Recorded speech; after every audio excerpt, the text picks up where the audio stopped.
नमस्कार, मी ईशा जगताप. हितगुज कार्यक्रमात आपलं स्वागत आहे. या कार्यक्रमाद्वारे आपण विविध आजारांबाबत सखोल माहिती जाणून घेतो. त्यांबाबत थेट तज्ञांकडून मार्गदर्शन मिळवतो. आजचाही आपला विषय अतिशय महत्त्वाचा आहे. आज आपण जाणून घेणार आहोत पक्षाघात अर्थात पॅरालिसिस आणि त्यावरील अत्याधुनिक उपचार पद्धतींबाबत, ज्याबद्दल माहिती देण्यासाठी आजच्या कार्यक्रमात आपल्याबरोबर सहभागी झालेले आहेत डॉक्टर आनंद अलुरकर. नमस्कार डॉक्टर, कार्यक्रमात आपलं स्वागत आहे. नमस्कार. डॉक्टर आनंद अलुरकर हे प्रख्यात इंटरव्हेन्शनल न्यूरोलॉजिस्ट आणि स्ट्रोक स्पेशलिस्ट आहेत. त्यांना या क्षेत्रात तब्बल 25 वर्षांचा असा प्रदीर्घ अनुभव आहे. सोसायटी ऑफ न्यूरोवॅस्क्युलर इंटरव्हेन्शन्सचे फाउंडर सेक्रेटरी म्हणूनही ते कार्यभार सांभाळत आहेत. तसंच पुण्यात असलेल्या जहांगीर हॉस्पिटलमध्ये इंटरव्हेन्शनल न्यूरोलॉजिस्ट म्हणून ते कार्यरत आहेत. डॉक्टर, पक्षाघात अर्थात पॅरालिसिस विषयी आज आपण बोलणार आहोत. पॅरालिसिस येतं म्हणजे नेमकं काय होतं? बरोबर. तर सुरुवातीला आपण पॅरालिसिस हा शब्द जो आहे तो प्रचलित आहे, पण त्याला वेगवेगळ्या नावाने तो आजार ओळखला जातो. बरोबर. तर स्ट्रोक किंवा पॅरालिसिस किंवा पक्षाघात आणि अर्धांगवायू हे सगळी चारही नावं एकाच आजाराची आहेत. तर आजार म्हणजे मेंदूच्या रक्तवाहिनीचा प्रॉब्लेम असतो. मेंदूच्या एखाद्या भागाला रक्तपुरवठा बंद किंवा कमी पडल्यामुळे किंवा मेंदूतल्या रक्तवाहिनीमधनं रक्तस्राव झाल्यामुळे हा पॅरालिसिसचा अटॅक येतो, थोडक्यात सांगायचं तर. अच्छा, पण काही विशिष्ट वयोगटातल्या लोकांनाच पॅरालिसिसचा अटॅक येऊ शकतो, म्हणजे 60 नंतर किंवा तरुणपणातच? बिलकुल. जास्त करून साधारण 80 ते 90% पेशंट्स हे 50 आणि 60 नंतरचेच असतात. पण हल्ली गेल्या काही वर्षात 1-2 दशकांमध्ये आम्ही असं बघतोय की इव्हन 25शीतले 30शीतले 40शीतले पेशंटसुद्धा भरपूर वाढत चाललेले आहेत. ह्याचं कारण असं की स्ट्रोकचे जे रिस्क फॅक्टर्स आहेत, म्हणजे जोखीम घटक जे आपण मराठीत म्हणतो, की डायबिटीसचे पेशंट, तर डायबिटीज, ब्लड प्रेशर, स्मोकिंग, हाय कोलेस्ट्रॉल, स्थूलपणा आणि फॅमिली हिस्ट्री हे त्यातले मेन रिस्क फॅक्टर्स आहेत. तर आपण असं पाहतो की तरुण वयामध्ये हे रिस्क फॅक्टर्स वाढत चाललेत.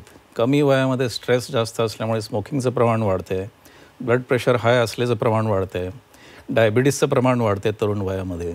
सो इट इज म्हणजे हा फक्त उतार वयातला आजार हा राहिलेला नाही, तर तरुण पेशंटसुद्धा भरपूर हल्ली पाहायला मिळतात. याचं कारण अर्थात आताची बदलती जीवनशैली, धावपळीची जीवनशैली, स्पर्धात्मक युग आणि त्याचंच कारण ताण आहे. आणि ताण हे अनेक आजारांचं मूळ सध्या झालेलं आहे. आणि तरुणपणात पक्षाघाताचा झटका येणं हे खरोखर गंभीर आहे. त्यामुळे त्याबाबत काळजी घ्यायला हवी. डॉक्टर, बऱ्याचदा ना असं होतं की पक्षाघाताचा झटका आला हे त्या व्यक्तीलाही कळत नाही आणि तिच्या शेजारच्या व्यक्तीला सुद्धा कळत नाही. आपल्याबरोबर सुदैवाने असं काही घडू नये, यामुळे आपल्याला त्याची काही लक्षणं माहीत असायला हवी. काही लक्षणं असतात का? लक्षणं असतात आणि खरं म्हणजे हे फार सोपं आहे. म्हणजे पक्षाघाताचं निदान किंवा डायग्नोसिस घरीच करणं हे अतिशय सोपं आहे. आणि हे का घरीच करायला पाहिजे हेही आपण नंतर बघू. तर याची लक्षणं जर का आपण बघितली तर कुठलंही लक्षण जे शरीराच्या एका बाजूला होतं आणि जे अचानक चालू होतं हे 99% पक्षाघाताचं लक्षण असू शकतं. उदाहरणार्थ, बोलता बोलता चेहरा वाकडा होणे किंवा बोलताना जीभ जड होणे किंवा एका बाजूची विजन किंवा दिसायला कमी दिसायला लागणे, डबल दिसायला लागणे किंवा एका हातामध्ये किंवा एका पायामध्ये जडपणा येणे किंवा एका हातामध्ये किंवा एका पायामध्ये मुंग्या येणे किंवा एका बाजूला अचानक तोल जायला लागणे. तर ह्यातली कुठलीही लक्षण जर का अचानक चालू झालं, मग ते 2 मिनिटात इम्प्रूव्ह का होईना, पण हे अचानक चालू होणारं लक्षण आणि एका बाजूला येणारं लक्षण हे पॅरालिसिसचं लक्षण असू शकतं. आणि हे घरी का ह्याचं निदान व्हायला पाहिजे? कारण जर का घरी निदान झालं तरच असे पेशंट लवकर हॉस्पिटलला पोहोचतील, म्हणजे गोल्डन आवरमध्ये हॉस्पिटलला पोहोचतील. गोल्डन आवरमध्ये हॉस्पिटलला पोहोचतील म्हणजे काय आणि त्याचा फायदा काय आहे डॉक्टर? बिलकुल. तर गोल्डन आवर म्हणजे ॲक्च्युअली ही टर्म जी आहे ती आवर असं नसून साधारण काही तास आपल्याला मिळतात. ह्याचा अर्थ असा की पक्षाघाताचं लक्षण चालू झाल्यानंतर काही तासाच्या आत जर का पेशंट हॉस्पिटलला पोचला, म्हणजे कुठलंही हॉस्पिटल नाही, स्ट्रोक रेडी हॉस्पिटल आम्ही जे म्हणतो की जिथे स्ट्रोकचे अत्याधुनिक उपचार अवेलेबल असतील, अशा हॉस्पिटलला जर का असा पेशंट पोचला तर ही गोल्डन आवरची ट्रीटमेंट देऊन पेशंट बरा होण्याची शक्यता काही पटीने वाढते. तर साधारण 2 प्रकारच्या हे ट्रीटमेंट आहेत. एक म्हणजे शिरेवाटे क्लॉट डिझॉल्व करण्यासाठी, म्हणजे क्लॉट बस्टर इंजेक्शन आम्ही ज्याला म्हणतो, ते एक प्रकारचं गोल्डन आवरची ट्रीटमेंट झाली. दुसरी ट्रीटमेंट त्याला आम्ही मेकॅनिकल थ्रॉम्बेक्टॉमी म्हणतो. म्हणजे आता समजा मेंदूतल्या एका रक्तवाहिनीमध्ये क्लॉट झाला आणि ते ब्लॉकेज निर्माण झाले. तर आता ह्या स्लाईडवर आपण पाहूया, हे उदाहरण मी दाखवलंय. म्हणजे जो आपण स्क्रीनवर आता फोटो पाहू शकतोय त्याबाबत डॉक्टर आपण आम्हाला काहीतरी माहिती द्या. राईट. तर आता मेंदूला सप्लाय करणारी, लहान मेंदूला सप्लाय करणारी बॅझिलर आर्टरी नावाची अतिशय महत्त्वाची रक्तवाहिनी असते. ह्या पेशंटमध्ये बॅझिलर आर्टरीमध्ये क्लॉट होऊन, रक्त साखळून ती पूर्णपणे बंद पडलेली आहे. ही जर का रक्तवाहिनी बंदच राहिली आणि ओपन नाही केली तर अशा कंडिशनची मॉर्टॅलिटी म्हणजे पेशंट दगावण्याची शक्यता 90% असते. तर ह्या पेशंटमध्ये आपण काय केलं, मेकॅनिकल थ्रॉम्बेक्टॉमी केली. म्हणजे जांघेतल्या रक्तवाहिनीमधनं आत शिरून मेंदूच्या, लहान मेंदूच्या रक्तवाहिनीमध्ये शिरून तो क्लॉट आपण एक स्पेशल प्रकारचा स्टेंट असतो, स्टेंट रिट्रीवर म्हणून, त्याच्या सहाय्याने तो क्लॉट आपण बाहेर काढलेला आहे. तर तुम्ही इथे बघाल की ही रक्तवाहिनी पूर्णपणे बंद आहे. मी कर्सर इकडे लावलेला आहे. रक्तवाहिनी पूर्णपणे बंद आहे. क्लॉट पार्शली काढल्यानंतर आणि क्लॉट पूर्ण काढल्यानंतर रक्तपुरवठा पूर्णपणे सुरळीत झालेला आहे.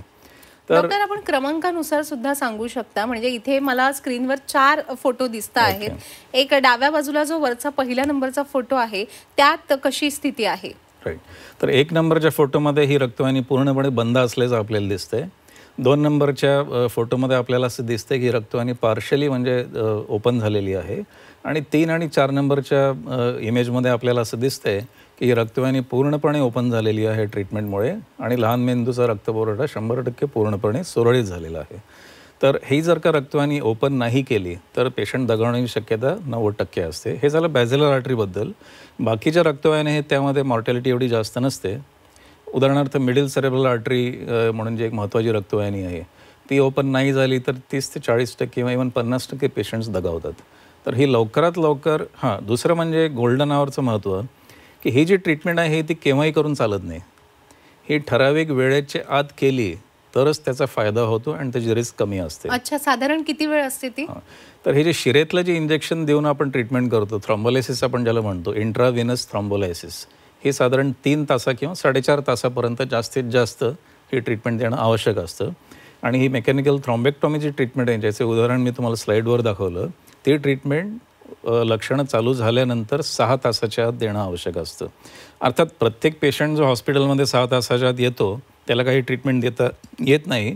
त्याचे काही क्रायटेरिया आहेत, गाईडलाईन्स आहेत, जे स्कॅनच्या बेसिसवर किंवा पेशंटला तपासून आम्ही ठरवतो, बाकी रिपोर्ट्सवरून आम्ही ठरवतो. आणि जर पेशंट सॅटिस्फाईज दोज क्रायटेरिया, म्हणजे त्या क्रायटेरियामध्ये बसत असेल पेशंट, तर मग ही ट्रीटमेंट आपण पेशंटला देतो. डॉक्टर, माझ्या माहितीनुसार पक्षाघाताचा जो अटॅक असतो, जो झटका असतो, त्याचे वेगवेगळे प्रकार सुद्धा असतात. या प्रकारांबद्दल आपण काय सांगाल? माझ्या वाचनात एकदा TI प्रकार सुद्धा आला होता, याबद्दल आपण काय सांगाल? मला वाटतं फारच महत्त्वाचा प्रश्न आहे. TIA म्हणजे ट्रान्झिएंट इस्केमिक अटॅक. ट्रान्झिएंट म्हणजे थोड्या वेळाकरता राहणारा अटॅक. इस्केमिक म्हणजे मेंदूला रक्तपुरवठा कमी पडल्यामुळे होणारा अटॅक. आणि TIA. तर ह्याचं महत्त्व असं की बरेचदा आपण असं ऐकतो की पेशंटला 2 मिनटाकरता जीभ जड झाली किंवा 5 मिनटाकरता उजवा हात जड झाला किंवा चालता चालता डावा पाय जड झाला आणि नंतर 2 मिनटात रिकव्हरी झाली. 90% केसेसमध्ये अशा लक्षणांकडे दुर्लक्ष केलं जातं. पेशंटकडून दुर्लक्ष केलं जातं, फॅमिलीकडून दुर्लक्ष केलं जातं, फॅमिली डॉक्टरकडून आणि इव्हन फिजिशियन्सकडून दुर्लक्ष केलं जातं. तर आता कम्पॅरिझनसाठी आपण बघितलं तर हार्ट अटॅकच्या पेशंटमध्ये कसं कधी कधी थोडं छातीत दुखतं आणि मग मोठा हार्ट अटॅक येतो, तसाच हा प्रकार आहे. म्हणजे थोडे अटॅक्स येऊन, 1-2 अटॅक्स येऊन, 3-4 अटॅक्स येऊन, छोटे अटॅक येऊन मग एकदम मोठा पॅरालिसिस अटॅक येतो. ह्याचं महत्त्व असं की जर का त्या छोट्या अटॅकच्या स्टेजला आपण ह्याचं निदान केलं की हा पॅरालिसिसचा पेशंट आहे किंवा ह्याला मोठा पॅरालिसिस अटॅक होण्याची शक्यता आहे, तर आपण त्या दृष्टीने ट्रीटमेंट करू शकतो. फॉर एक्झाम्पल अँजिओप्लास्टी वगैरे असे बरेचसे नवीन ट्रीटमेंट्स आहेत की जे आपण करून पेशंटला मोठ्या स्ट्रोकपासून वाचवू शकतो. अँजिओप्लास्टीचा उल्लेख आपण केलेला आहे. पक्षाघाताच्या अटॅकवर आपण ही उपचार पद्धती वापरू शकता. पण आता आजकाल आपण पाहिलं तर तरुणांमध्ये आपणही सांगितलं की पॅरालिसिसचं प्रमाण हे फार वाढलंय. तर त्यांच्यावर आपण अँजिओप्लास्टी करू शकतो का, की एखाद्या ठराविक वयोगटानंतरच आपण अँजिओप्लास्टी करणं सुरक्षित मानता? पहिला आपण आधी अँजिओप्लास्टीबद्दल थोडं बोलूया. साधारण एक कल्पना अशी असते की अँजिओप्लास्टी म्हणजे फक्त हृदयाची अँजिओप्लास्टी. बरोबर. असं नाही आहे. अँजिओप्लास्टी या शब्दाचा अर्थ रक्तवाहिनी ओपन करणे किंवा ती रुंद करणे. तर इथे मी एक इमेज दाखवली आहे. ही कॅरोटिड आर्टरी आहे की जी मेंदूला रक्तपुरवठा करते. साधारण मेंदूच्या 80% भागाला ही रक्तपुरवठा करते. डावीकडे एक असते आणि उजवीकडे एक असते. तर ही जी कॅरोटिड आर्टरी आहे त्या आर्टरीच्या सुरुवातीला इथे प्लाक होतो, म्हणजे ॲथेरोस्क्लेरोसिस आपण ज्याला म्हणतो, किंवा चरबी साठून इथे ब्लॉकेज तयार होतं. आणि हे ब्लॉकेजमुळे इथे रक्ताचे गोठळे होऊन ते छोटे छोटे गोठळे वर मेंदूत त्या जातात आणि छोटी किंवा मोठी मेंदूतली रक्तवाहिनी ब्लॉक होऊन पेशंटला छोटा किंवा मोठा पॅरालिसिस अटॅक येतो. तसंच जर का इथे मोठा क्लॉट झाला, म्हणजे रक्त पूर्ण इथे साखळलं, तर ही रक्तवाहिनी पूर्णपणे बंद पडून एकदम जीवघेणा पॅरालिसिस अटॅक येऊ शकतो, जे फार गंभीर आहे. हो. तर अशा पेशंटमध्ये समजा आपण ह्या स्टेजला त्याचं निदान केलं की फक्त TIA किंवा छोटा पॅरालिसिस अटॅक पेशंटला आलेला आहे, म्हणजे 2 नंबरच्या स्लाईडमध्ये जे दाखवले की छोटे क्लॉट्स वर जात आहेत, त्या स्टेजला जर का आपण ह्याचं निदान केलं तर अँजिओप्लास्टी करून पेशंटला मोठ्या पॅरालिसिस अटॅकपासून वाचवता येतं. तर इथे एक उदाहरण दाखवलं आहे मी. 1 नंबरच्या स्लाईडमध्ये तुम्ही बघाल की ही कॅरोटिड आर्टरी आहे आणि त्या कॅरोटिड आर्टरीच्या सुरुवातीला मोठा प्लाक आहे, म्हणजे इथे ब्लॉकेज तयार झालं आहे आणि साधारण फक्त 5 ते 10% इथे जागा उरली आहे रक्तपुरवठा वर मेंदूकडे जायला, म्हणजे हे 90 ते 95% साधारण ब्लॉकेज आहे. तर साधारण 50%च्या आत ब्लॉकेज असेल तर आपण मेडिसिन्सवर मेडिकल ट्रीटमेंटवर अवलंबून राहू शकतो. 50%च्या वर ब्लॉकेज असेल तर युजली मेडिकल ट्रीटमेंट घेऊनसुद्धा पेशंटला मोठा पॅरालिसिस अटॅक येण्याची शक्यता जास्त असते. ह्या केसमध्ये आपण अँजिओप्लास्टी करतो. तर इथे आपण दाखवलं की 2 नंबरच्या स्लाईडमध्ये 2 नंबरच्या इमेजमध्ये आपण ॲक्युरेटली त्याची मेजरमेंट्स वगैरे करून हा असा इथे एक सेल्फ एक्सपांडिंग स्टेंट असतो, तो स्टेंट आपण बसवलेला आहे आणि ही रक्तवाहिनी आता तुम्ही बघाल 3 नंबरच्या स्लाईडमध्ये ही पूर्णपणे ओपन झालेली आहे. तर इथे एक हार्डली 5-10% जागा होती रक्तपुरवठा व्हायला 1 नंबरच्या इमेजमध्ये. 3 नंबरच्या इमेजमध्ये तुम्ही बघाल की रक्तवाहिनी पूर्णपणे ओपन झालेली आहे. तर नुसतंच कॅरोटिड आर्टरी नाही, ही तर कॅरोटिड आर्टरी तर मेंदूत शिरायच्या जस्ट अलीकडे असते. मेंदूत शिरल्यानंतरसुद्धा ज्या रक्तवाहिन्या असतात त्यामध्ये सुद्धा अँजिओप्लास्टी करता येते. इथे अर्थात ते क्रायटेरियन जे आहे ते 50%चं नाही आहे. 70%च्या वर ब्लॉकेज असेल आणि पेशंटला जर का वारंवार छोटे छोटे अटॅक्स येत असतील तर आपण मेंदूतल्या आतल्या रक्तवाहिनीवर अँजिओप्लास्टी करतो. ह्या प्रोसिजरला, ऑपरेशनला इंट्राक्रेनियल स्टेंटिंग असं म्हणतात. इथे एक उदाहरण दाखवलं आहे मी की 1 नंबरच्या इमेजमध्ये ही मिडल सेरेब्रल आर्टरी ही साधारण 60% मेंदूच्या 60% भागाला ही रक्तपुरवठा करते. इथे सिव्हिअर नॅरोईंग आहे, म्हणजे ऑलमोस्ट 80-90% इथे ब्लॉकेज आहे. हा इथं स्टेंट आहे, हे 2 ठिपके जे काळे दिसत आहेत ते 2 नंबरच्या इमेजमध्ये. 3 नंबरच्या इमेजमध्ये तुम्ही पाहाल की इथं स्टेंट ओपन केलेला आहे आणि तुम्ही इथे बघाल की ही रक्तवाहिनी पूर्णपणे ओपन झालेली आहे. तसंच लहान मेंदूच्या रक्तपुरवठ्यामध्ये बॅसिलर आर्टरी जी मगाशी आपण बघितली की जी बंद पडल्यामुळे 90% पेशंट्स दगावतात, तर ते तर अर्थात रक्तवाहिनी बंद पडल्यानंतर. पण जर का TIAच्या स्टेजला आपलं निदान झालं की बॅसिलर आर्टरीमध्ये जास्त ब्लॉकेज आहे, सिव्हिअर ब्लॉकेज आहे, तर अशा प्रकारे आपण अँजिओप्लास्टी करून ती बॅसिलर आर्टरी पण ओपन करू शकतो. हे साधारण 80-90% ब्लॉकेज इकडे दिसते बॅसिलर आर्टरीमध्ये आणि ते अँजिओप्लास्टी केल्यानंतर ही रक्तवाहिनी पूर्णपणे ओपन झाल्याचं आपल्याला दिसतंय. खरं तर पक्षाघाताचा झटका टाळण्यासाठी काही उपचार आहेत, ही बाबच खूप दिलासादायक आहे डॉक्टर. पण अँजिओप्लास्टी व्यतिरिक्त कोणते मार्ग आहेत का पक्षाघाताचा झटका टाळण्यासाठी? बिलकुल आहेत. अँजिओप्लास्टी प्रत्येक पॅरालिसिसच्या पेशंटमध्ये अँजिओप्लास्टी केली जात नाही. साधारण एक मी म्हणेन 20% पेशंट्समध्ये अँजिओप्लास्टीची गरज असते आणि ती केली जाते. इतर पेशंट्समध्ये इतर जे उपाय आहेत ते तेवढेच किंवा किंबहुना जास्त महत्त्वाचे आहेत. त्यात पहिले सर्वात महत्त्वाची गोष्ट म्हणजे जे रिस्क फॅक्टर्स आपण मगाशी बघितले त्या रिस्क फॅक्टर्सची ट्रीटमेंट, म्हणजे डायबिटीस कंट्रोल करणे, शुगर कंट्रोल करणे, ब्लड प्रेशर कंट्रोल करणे, स्मोकिंग थांबवणे. डायबिटीस आणि BPबद्दल एक फार महत्त्वाची गोष्ट मला सांगायची आहे, ती म्हणजे आता समजा मला डायबिटीस झालं आहे, डॉक्टरनी, फिजिशियननी मला डायबिटीसची ट्रीटमेंट चालू केली, तर फक्त ट्रीटमेंट चालू करून काम संपत नाही.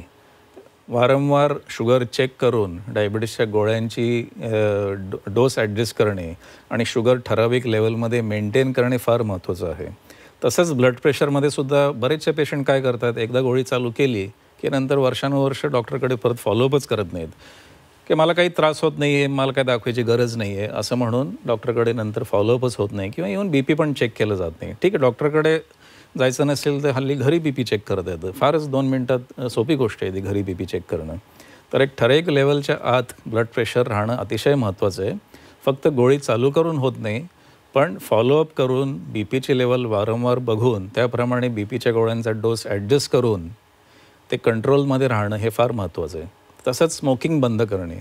डायबिटीज आणि BP नंतर तिसरं सर्वात महत्त्वाचं रिस्क फॅक्टर म्हणजे स्मोकिंग हे आहे. स्मोकिंग पूर्णपणे बंद केल्याशिवाय स्मोकिंगमुळे जो हार्ट अटॅक आणि पॅरालिसिसच्या अटॅकची रिस्क असते ती कमी होत नाही. तर स्मोकिंग करणाऱ्या पेशंटनी एस्पेशली छोटा किंवा मोठा स्ट्रोक ऑलरेडी येऊन गेल्यानंतर हे बंद करणं अतिशय महत्त्वाचं आहे. तसंच कोलेस्ट्रॉल कंट्रोलमध्ये ठेवणं, वजन कमी करणं, लाईफस्टाईल चेंजेस म्हणजे ॲक्टिव्हिटी वाढवणे, एक्सरसाइज वाढवणे, स्थूलपणा कमी करणे, डाएटमध्ये चेंजेस करणे, ब्लड प्रेशरच्या पेशंटनी मीठ कमी करायला पाहिजे डाएटमध्ये, डायबिटीसच्या पेशंटनी पथ्य पाळायला पाहिजेत डायबिटीसची, तेलकट पदार्थ कमी करणे, हे सर्व जे मेजर्स आहेत ते अतिशय महत्त्वाचे आहेत स्ट्रोक प्रिव्हेंट करण्याकरता. आपण सांगितलं की काही रुग्ण हे घरच्या घरीच गोळ्या औषधं बंद करतात त्यांना बरं आराम आल्यानंतर. खरं तर अशा पद्धतीने कोणत्याही आजारावरच्या गोळ्या औषधं स्वतः बंद करणं हे खूप धोक्याचं आहे, अतिशय धोक्याचं आहे. आणि आता आपण पुन्हा येणार आहोत एका छोट्याशा ब्रेकनंतर. ब्रेकनंतर तुमचं पुन्हा एकदा स्वागत आहे. आपण पाहताय हितगुज आणि आज आपण माहिती जाणून घेतोय पॅरालिसिस आणि त्यावरील अत्याधुनिक उपचारांबाबत, ज्यासाठी आपल्याबरोबर आज कार्यक्रमात सहभागी झालेले आहेत डॉक्टर आनंद अलुरकर. डॉक्टर, ब्रेन ॲन्युरिझम म्हणजे नेमकं काय असतं? बरोबर.